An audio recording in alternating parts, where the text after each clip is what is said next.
Shalom, Bapak Ibu yang terkasih dalam Kristus Yesus. Hari ini saya akan membahas tentang hidup yang sesungguhnya. Kenapa kita perlu tahu dan kita perlu hidup yang sesungguhnya? Karena sekarang ini orang lebih banyak hidup sekedarnya mereka hidup. Ya, yang penting bisa bertahan hidup, yang penting bisa eksis, yang penting bisa lepas dari masalah, itu sudah cukup. Sehingga mereka tidak lagi memperhatikan hidup mereka yang sesungguhnya. Seperti apa sih hidup yang sesungguhnya? Ya, hidup yang sesungguhnya adalah hidup sesuai dengan kualitas Allah. Hidup sesuai dengan standarnya Allah. Itulah hidup yang sesungguhnya. Ya. Kalau kita hidup dengan kualitas dan standarnya Allah, artinya dalam segala aspek kehidupan kita akan hidup di dalam kebenaran. Ya. Dan inilah juga yang diajarkan oleh Paulus. Ya. Inilah yang diajarkan oleh Paulus. Kita lihat di dalam Galatia 2 ayat 20. Ya. Galatia 2 ayat 20 berkata seperti ini. Namun aku hidup, tetapi bukan lagi aku sendiri yang hidup, melainkan Kristus yang hidup di dalam aku. Dan hidupku yang kuhidupi di dalam daging ini adalah hidup oleh iman di dalam Anak Allah yang telah mengasihi aku dan menyerahkan hidupnya untuk aku. Ya. Paulus di sini mengatakan bahwa namun aku hidup. Ya, Paulus menyadari bahwa dia hidup. Tetapi dia katakan, tetapi bukan lagi aku sendiri yang hidup, melainkan Kristus yang hidup di dalam aku. Ya. Jadi di sini Paulus mengajarkan kepada kita bahwa hidup yang benar adalah hidup yang ada di dalam Kristus Yesus. Ya. Paulus kita tahu bahwa kehidupan masa lalu dia adalah kehidupan yang penuh dengan dosa. Tetapi kehidupan masa lalu dia juga penuh dengan kesuksesan, kemewahan. Ya. Dan kehidupan ini Paulus katakan adalah bukan kehidupan dia yang sesungguhnya. Kenapa? Karena tidak ada Kristus di dalam hidup dia. Jadi kalau Bapak, Ibu, Saudara sekalian mau hidup yang sesungguhnya, di dalam kehidupan Bapak, Ibu harus ada Kristus. Sehingga dia katakan, dan hidupku sekarang yang kuhidupi di dalam daging, artinya Paulus kata, hidup dia sekarang yang ada di dalam daging, yaitu hidup alamiah dia, ya, hidup dia secara jasmani, itu sekarang ada hidup oleh iman di dalam Anak Allah. Artinya dia sekarang ini hidup lagi bukan lagi sekedar hidup di dalam daging dia. Bukan lagi sekedar hidup ya hanya hidup. Tetapi di dalam hidup dia mempunyai iman di dalam Anak Allah. Artinya dia punya iman kepada Yesus Kristus. Yang apa yang sudah menyerahkan hidupnya buat dia. Dia katakan hidupku sekarang hidup di dalam daging adalah hidup oleh iman dalam Anak Allah yang telah mengasihi aku dan menyerahkan hidupnya untuk aku. Jadi dia sadar bahwa hidup dia sekarang ini, ya, itu hidup karena iman kepada Yesus Kristus yang telah mengasihi dia dan menyerahkan dirinya untuk dia. Dan ini adalah hidup yang sesungguhnya. Ya, hidup di dalam Kristus Yesus. Hidup beriman kepada Yesus. Dan kita hidup tahu bahwa Yesus mengasihi kita dan Yesus rela mati untuk kita. Ini adalah hidup yang sesungguhnya. Kalau kita hidup seperti ini, ya, maka kita tidak perlu lagi takut akan hal-hal yang terjadi di dalam kehidupan kita sehari-hari. Ya, karena dikatakan dalam firman Tuhan bahwa kehidupan hari-hari ini itu bukan semakin baik. Ya. Kejahatan itu akan semakin jahat. Dan iblis sedang gencar-gencarnya untuk menghancurkan kehidupan orang-orang Kristen. Jadi kalau kita tidak sungguh-sungguh hidup di dalam Kristus Yesus, kita akan mati. Artinya apa? Roh kita akan mati, sehingga akhirnya kita akan binasa. Ya, kita lihat di dalam Yohanes 10 ayat yang ke-10. Ya. Yohanes 10 ayat ke-10, demikian firman Tuhan. Pencuri datang hanya untuk mencuri dan membunuh dan membinasakan. Tetapi aku datang supaya mereka mempunyai hidup dan mempunyai dalam segala kelimpahan. Ya. Artinya di sini kita harus tahu bahwa pencuri itu datang hanya untuk mencuri. Dia datang hanya untuk membunuh dan dia datang hanya untuk membinasakan. Ini bicara tentang hal-hal duniawi. Ini bicara tentang kedagingan hidup kita. Tetapi Yesus katakan, tetapi aku datang supaya mereka mempunyai hidup dan mempunyai dalam segala kelimpahan. Nah, ya. Di dalam firman ini Tuhan mau katakan bahwa Yesus datang untuk memberikan kita hidup. Hidup apa yang Tuhan berikan kepada kita? Ya. Kita tahu di dalam firman Tuhan ada dua bentuk kehidupan. Yang pertama adalah kehidupan yang disebut bios. Dan kedua adalah kehidupan yang disebut zoe. Ya. Kehidupan bios ini adalah kehidupan semua makhluk hidup yang ada di dunia ini, di bumi ini. Ya. Manusia alami, makhluk hidup alami. Nah, itu disebut bios. Artinya apa? Semua makhluk hidup termasuk manusia yang dilahirkan, mereka hidup, bertumbuh, dan akhirnya menjadi tua dan mati. Nah, inilah yang disebut sebagai kehidupan alami. Artinya kehidupan yang memang harus dialami semua makhluk hidup dunia ini. Ya. Ini disebut bios. Makanya ada kata biologi. Ya, biologi itu adalah ilmu yang mempelajari tentang makhluk hidup. Dan ini adalah kehidupan yang pertama, bios. Dan yang kehidupan kedua adalah hidup yang disebut zoe. Ya, hidup zoe ini adalah hidup yang kekal. Ya, hidup yang mempunyai kehidupan yang baik, kehidupan yang benar.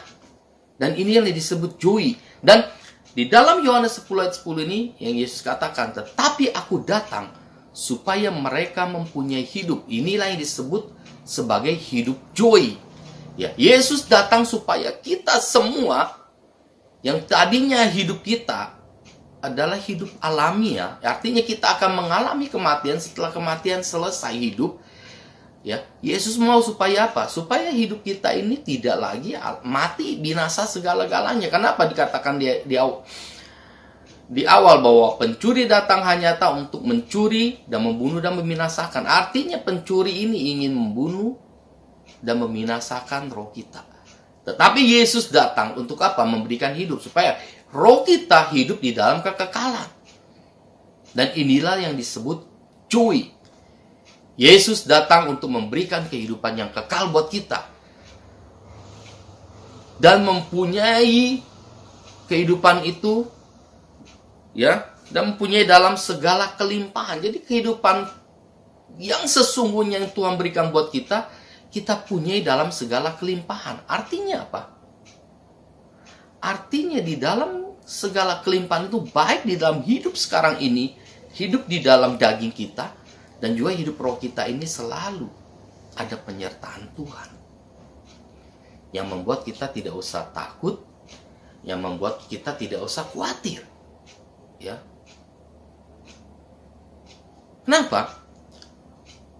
Karena kita tahu saat ini semua ini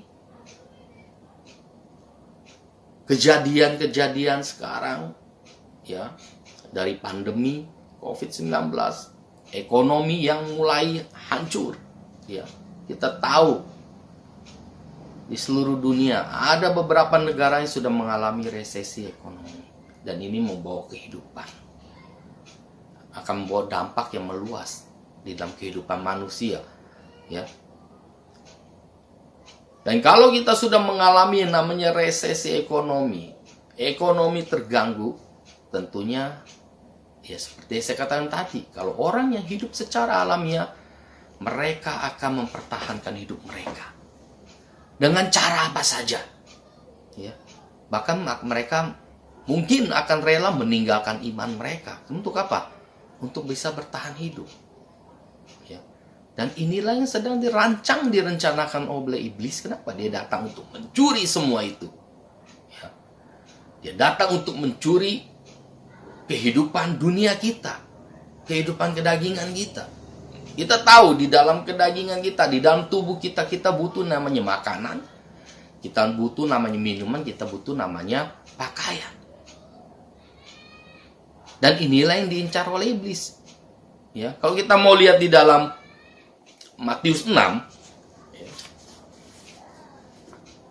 Matius 6, kalau saudara nanti sempat baca dari ayat yang ke-25 sampai 34. Perikopnya adalah hal kekhawatiran, tapi saya akan ambil sebagian saja. Saya ambil di dalam Matius 6 mulai dari ayat yang ke-31, ya. Ayat 31, sebab itu janganlah kamu khawatir dan berkata, apakah yang akan kami makan? Apakah yang akan kami minum? Apakah yang akan kami pakai? Semua itu dicari bangsa-bangsa yang tidak mengenal Allah. Akan tetapi Bapamu yang di sorga tahu bahwa kamu memerlukan semuanya itu. Ya, ayat 33. Tetapi carilah dahulu kerajaan Allah dan kebenarannya, maka semuanya itu akan ditambahkan kepadamu. Jadi artinya apa? Semua manusia di dunia ini, ya, saat ini mencari kebutuhan hidup mereka. Mencari apa yang akan menjadi kebutuhan pokok dalam hidup mereka, yaitu makanan, minuman, pakaian. Dan semua ini dicari oleh mereka. Bapak tahu, inilah yang kita perlukan. Tetapi Bapak perintahkan kepada kita, carilah dahulu kerajaan dan kebenarannya. Maka semua yang dibutuhkan oleh kita di dunia ini akan ditambahkan kepadamu. Artinya, kita bukan saja dicukupkan, tapi ditambahkan. Artinya kita akan mengalami kelimpahan di dalam hidup kita. Jadi saat ini, kalau dalam hidup kita mengalami goncangan-goncangan, ya, mengalami masalah-masalah, ya, tentang kehidupan kita, ya, apapun juga, usaha, pekerjaan, rumah tangga, ya, saat ini sedang dicuri oleh iblis, saat ini sedang mau dibunuh oleh iblis, kita tidak usah takut. Kenapa? Karena Yesus katakan, aku datang supaya kita mempunyai hidup, dan mempunyai hidup itu dalam segala kelimpahan. Nanti dalam segala kelimpahan, di dalam segala situasi kehidupan kita, Tuhan memberikan jaminan bahwa kita tidak akan binasa. Usaha kita mungkin mengalami masalah, tetapi ada Tuhan yang akan tolong kita. Ya. Kita mau lihat Ayub. Ya. Bagaimana kehidupan Ayub yang dihancurkan oleh iblis. Ya. Kehidupan dunia dia, ya. Usaha dia dihancurkan. Kesehatan dia dihancurkan oleh iblis.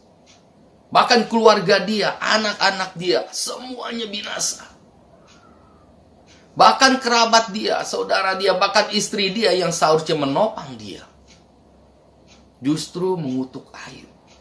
Sahabat-sahabat dia yang terdekat, mungkin saat ini kalau kita bilang adalah pelayan-pelayan, hamba-hamba Tuhan, orang terdekat kita, yang seharusnya kita mengalami masalah terpuruk, seharusnya mereka memberi kekuatan, memberi support buat kita.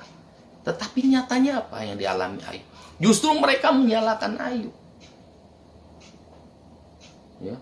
Justru mereka bilang, mungkin kau sudah berdosa. Engkau melanggar perintah Tuhan sehingga Tuhan murka. Bayangkan. Ayub habis segala-galanya.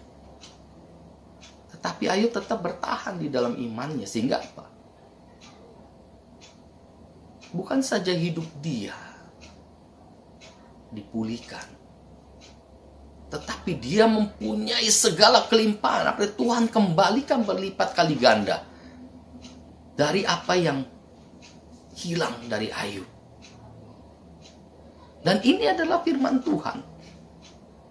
Kalau kita sungguh-sungguh hidup di dalam Kristus, seperti Galatia 2:20 katakan, kita sungguh-sungguh hidup di dalam Kristus. Kita beriman kepada Kristus. Kita mengenal kasih Kristus. Kita mengenal pengorbanan Kristus. Kalau itu kita tahu.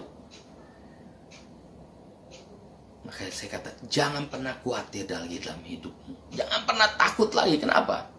Tuhan katakan, Dia datang untuk memberikan kita hidup dan mempunyai hidup itu dalam segala kelimpahan. Ya. Dalam segala kelimpahan, dalam segala hal di dalam hidup kita, kita tidak usah khawatir. Kenapa? Ada Kristus yang menyertai kita. Ada Kristus yang selalu ada untuk kita. Pegang ini. Bahwa hidup kita bukan sekedar hidup. Bukan sekedar bertahan hidup. Bukan sekedar hidup di dunia ini. Tetapi hidup kita yang sesungguhnya adalah hidup memiliki kualitas Allah. Hidup di dalam standar Allah. Hidup di dalam rencana dan rancangan Allah. Ya. Kenapa? Karena rencana dan rancangan Allah dalam hidup kita adalah rancangan dan rencana yang penuh dengan damai sejahtera dan sukacita. Allah tidak pernah merencanakan yang jahat. Ya. Allah merencanakan hidup kita itu dengan sempurna. Ya. Dan kegagalan hidup manusia, kegagalan hidup kita bukan ditentukan oleh kaya miskinnya kita. Bukan ditentukan oleh sukses atau gagalnya hidup kita. Bukan ditentukan oleh bentuk fisik kita yang sempurna atau cacat. Atau tidak ditentukan juga oleh tubuh kita yang sakit atau sehat. Tidak.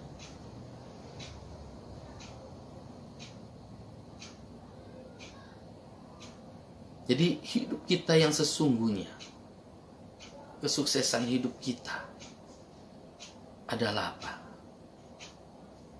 Kita hidup dalam rencana dan rancangan Allah. Kita tidak lari dari rencana dan rancangan Allah. Itulah kesuksesan hidup kita. Ketika kita hidup sesuai dengan rancangan Allah, sesuai dengan rencana Allah, itu adalah kesuksesan yang terbesar dalam hidup kita. Ya. Jadi sekarang, mari Bapak Ibu, hidup di dalam kebenaran Allah, hidup di dalam standarnya Allah. Dan biarkan Kristus hidup di dalam kita. Sehingga apa? Sehingga kita bisa mengenal rencana Allah, rancangan Allah dalam hidup kita. Sehingga kita bisa ikut semua rencana Allah, semua rancangan Allah dalam hidup kita. Kenapa? Kalau kita hidup di dalam rencana dan rancangan Allah dalam hidup kita, ya, kita akan mendapatkan apa? Kita lihat di dalam Yohanes 10 ayat 28. Yohanes 10 ayat 28 kata seperti ini. Yesus katakan, dan aku memberikan hidup yang kekal kepada mereka. Dan mereka pasti tidak akan binasa sampai selama-lamanya. Dan seorang pun tidak akan merebut mereka dari tanganku. Yesus katakan, kalau kita hidup di dalam Dia, Dia katakan, Dia akan memberikan hidup yang kekal kepada kita. Dan kita tidak akan binasa sampai selama-lamanya. Artinya kita hidup kekal itu adalah ada kehidupan bersama dengan Bapa di sorga. Dan tidak ada seorang pun yang mampu merebut mereka, yaitu mampu merebut kita dari tangan Bapa, dari tangan Yesus, ya. Jadi saat ini apapun yang terjadi dalam hidupmu, mungkin saat ini pencuri sudah datang, dia sudah mencuri damai sejahtera, dia sudah mencuri sukacita, dia sudah mencuri kesehatan Anda, dia sudah mencuri kerabat keluarga Anda, ya. Mungkin ada yang meninggal atau apa. Dia sudah mencuri segala hal dalam hidup Anda. Ya, bahkan dia sudah mau membunuh iman Anda saat ini. Jangan takut, karena janji Yesus, kalau kita terima dia, kita sungguh-sungguh mengenal dia, mengenal kasih dan pengorbanan dia di kayu salib, saat itu Yesus ada di dalam hidup kita. Dan kalau hidup Yesus ada di dalam kita, dia janjikan, dia akan berikan hidup yang kekal kepada kita. Dan kita tidak akan binasa sampai selama-lamanya. Bahkan dia akan tidak ada seorang pun mampu merebut kita dari tangannya. Termasuk apa? Pencuri. Yang saat ini mungkin menghampiri kehidupan Bapak Ibu sekalian. Mungkin Bapak Ibu merasa sangat tertekan. Mungkin sudah mengalami depresi, stres, karena masalah kehidupan ini. Karena pencuri sudah mencuri semuanya dari kehidupan Bapak Ibu sekalian. Saya katakan, jangan takut, jangan khawatir. Kalau Yesus ada di dalam kehidupanmu, Yesus akan membereskan semua masalahmu, karena dia janjikan kita akan mengalami hidup berkelimpahan. Seperti dia mengembalikan apa yang hilang dari Ayub. Demikian saya percaya, Tuhan akan kembalikan apa yang sudah dicuri iblis dari hidupmu. Kenapa dia janjikan kita untuk hidup di dalam kelimpahan. Dan dia janjikan kita hidup yang kekal. Dan dia janjikan tidak ada satupun yang mampu merebut kita dari tangannya. Kalau kita hidup sesuai dengan standar dan kebenaran Allah, yaitu hidup yang sesungguhnya di dalam Kristus Yesus. Terima kasih. Tuhan Yesus memberkati. Mari kita berdoa. Bapa, di dalam nama Tuhan Yesus, saat ini hamba berdoa untuk setiap anak-anak-Mu yang mendengarkan firman ini. Kami percaya, biarlah melalui firman ini, kami menyadari bahwa hidup kami yang sesungguhnya bukan hidup karena materi, bukan hidup karena dunia ini. Tetapi hidup kami yang sesungguhnya adalah ketika kami hidup di dalam Kristus Yesus, dan Kristus Yesus ada di dalam kehidupan kami. Dan kami boleh mengenal kasih Yesus, dan kami boleh mengenal pengorbanan Yesus di dalam kehidupan kami. Sehingga kami menerima Yesus di dalam hidup kami, dan kami mempunyai hidup yang kekal.